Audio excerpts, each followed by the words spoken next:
Minsan ba natanong mo na rin yung sarili mo? Bakit nandyan ka pa rin? Bakit nandito pa rin ako sa sitwasyon na pakiramdam ko wala pa rin akong nararating? Umuusad yung edad taon-taon. Pero bakit may kulang pa rin? Kulang na hindi ko magawang mahanap kahit paanong gawin.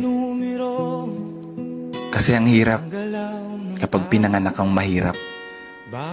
Oo, totoo yan. Kasi dagdag hamon sa'yo kung paano mo babaguhin ang kapalarang inilaan. Sitwasyon na kinasanayan. Buhay na kinamulatan. Tadhanang minana at pinagkatiwala ng mga magulang. Kasi kung meron lang tutorial video sa YouTube kung paano yumaman, wala sana tayong problema.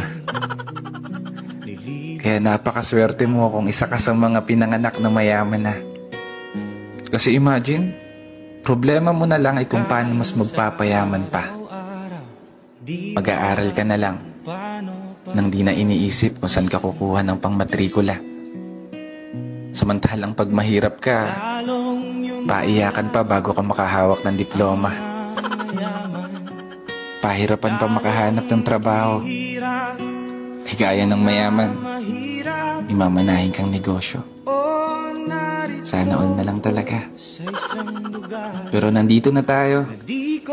Wala nang ibang pagpipilian kundi magpatuloy at lumaban sa hamon ng buhay. Oo, di may iwasan. Mainggit sa buhay na meron ng iba. O pagdudahan ng sarili kung magagawa mo ba. Abutin yung mga bagay na naabot na nila. Masungkit ang tagumpay gamit ang mga kamay na kailan may di tumigil maniwala na makakamit mo pa. Baguhin ang takbo ng kapalaran at hayaan ng mga paa maglakbay.